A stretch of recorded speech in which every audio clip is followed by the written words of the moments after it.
Assalamualaikum warahmatullahi wabarakatuh. Perkenalkan, nama saya Muhammad Nurul Fitr dari kelas 3B. Di sini saya akan mereview materi hukum pidana lanjutan yang diajarkan oleh Profesor Dr. Haji Haini Nurayani SAMH dan asisten dosen Dr. Muhammad Rendi Aridayandi SAMH. Bab 3, perbarengan atau gabungan tindak pidana atau summon law atau konkursus. A. Pengertian perbarengan gabungan tindak pidana atau konkursus atau summon law. Dalam KUHP tidak ditemukan definisinya. Tetapi dari rumusan pasal-pasalnya dapat disimpulkan. Pertama, seseorang dengan satu perbuatan mengakibatkan beberapa aturan pidana dilanggar, atau seseorang dengan beberapa perbuatan mengakibatkan beberapa aturan pidana dilanggar. Kedua, di antara perbuatan-perbuatan tersebut hakim belum pernah menjatuhkan putusan atau vonis yang telah mempunyai kekuatan hukum yang pasti dan tetap. Tiga, jaksa atau penuntut umum dalam melakukan penuntutan perkara-perkara tersebut harus secara sekaligus dan bersamaan. Di antara ketiga pengertian tersebut, yang paling penting adalah yang nomor satu, karena menyangkut perbuatan. B. Pengaturan perbarengan atau gabungan tindak pidana diatur dalam buku 1 KUHP bab keempat pasal 63 sampai 71. Yang pertama, perbarengan, peraturan atau konkursus idealis diatur dalam pasal 63 KUHP. 2. Perbuatan berlanjut atau forgetti handling diatur dalam pasal 64 KUHP. 3. Perbarengan, perbuatan atau konkursus idealis diatur dalam pasal 65 sampai 71 KUHP. Konkursus idealis dan konkursus idealis adalah bentuk konkursus murni, sedangkan perbuatan berlanjut atau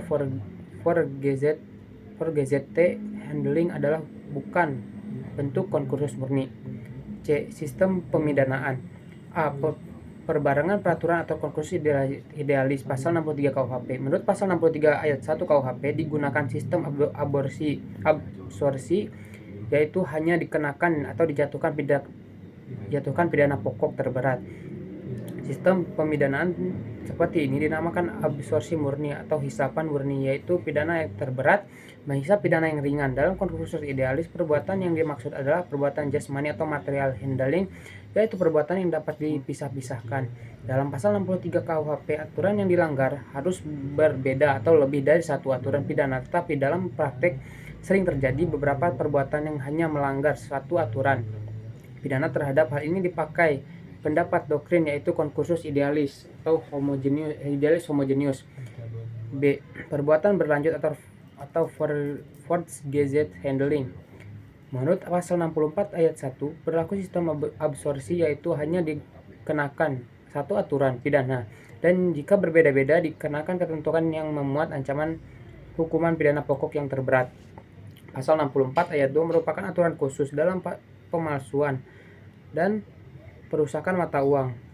Pasal 64 ayat 3 merupakan ketentuan khusus dalam hal kejahatan-kejahatan ringan yang merupakan perbuatan berlanjut.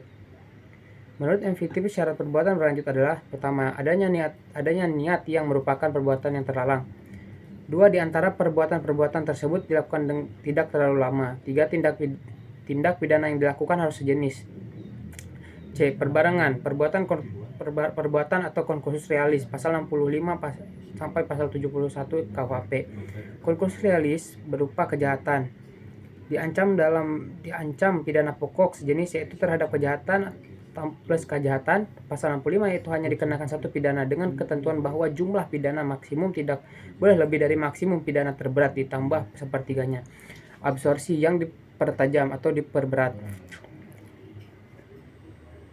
Konkursus realis yang berupa kejahatan yang diancam pidana pokok tidak sejenis, yaitu berupa kejahatan plus pelanggaran. Menurut pasal 66 KUHP, untuk semua jenis ancaman pidana tiap-tiap kejahatan dijatuhkan, tetapi jumlahnya tidak boleh melebihi maksimum pidana terberat ditambah sepertiga. Sistem ini disebut kumulasi yang diperlunak atau diperingan. Konkursus realis, pelanggaran plus pelanggaran diatur dalam pasal 70 KUHP dengan sistem pemidanaan disebut kumulasi pidana sejenis, yaitu tiap-tiap pidana dijumlahkan.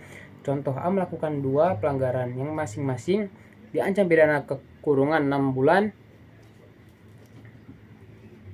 dan 9 bulan, maka seharusnya maksimum pidananya adalah 6 ditambah 9 sama dengan 15 bulan. Tetapi menurut pasal 70 ayat 2 KUHP, sistem kumulasi ini dibatasi sampai maksimum 1 tahun 4 bulan kurungan. Jadi apabila melakukan 9 pelanggaran masing-masing diancam melakukan dua pelanggaran yang masing-masing diancam kurungan 9 bulan, maka untuk A dijatuhkan pidana 18 kurungan. Hal ini bertentangan dengan pasal 70 ayat 2 KUHP, yaitu pidana maksimum yang harus dijatuhkan bukan 18 bulan, tetapi 16 bulan, 1 tahun 4 bulan atau 1 tahun 4 bulan untuk kursus realis, baik yang berupa kejahatan atau pelanggaran yang diadili pada saat yang berlainan berlaku pasal 71 KUHP. Contoh, pada tanggal 1 Januari 2007 melakukan pembunuhan, pada tanggal 5 Februari 2007 melakukan pencurian, dan pada tanggal 10 Maret 2007 melakukan pencurian. Dalam hal ini, karena alat bukti belum lengkap, maka perkara yang ke-1 saja, pembunuhan, yang diajukan ke pengadilan. Terhadap kasus ini, hakim harus berpedoman pada pasal 71 KUHP, yaitu dalam perkara ke-1 jika hakim sudah memutus pidana terberat ditambah 1/3, maka untuk perkara selanjutnya hakim harus memutus atau menjatuhkan vonis dengan putusan bersalah saja. Tapi apabila dalam perkara ke-1 hakim belum menjatuhkan pidana terberat tambah 1/3-nya, vonis kedua dapat dijatuhkan pidana terberat tambah 1/3-nya. Pasal 71 KUHP berhubungan dengan pengertian perbandingan, yaitu rumusan ketiga. Oleh karena itu, jaksa penuntut umum harus melakukan penuntutan secara bersamaan dan sekaligus. Tetapi dalam praktik jaksa tidak selalu mengajukan perkara secara sekaligus dikarenakan alat bukti yang kurang lengkap. Atas dasar itu, maka konkursus berbicara tentang: pertama, pemidanaan dalam tindak pidana; kedua, stelsel atau sistem pemidanaan yang meringankan namun menurut sistematika KUHP memberatkan.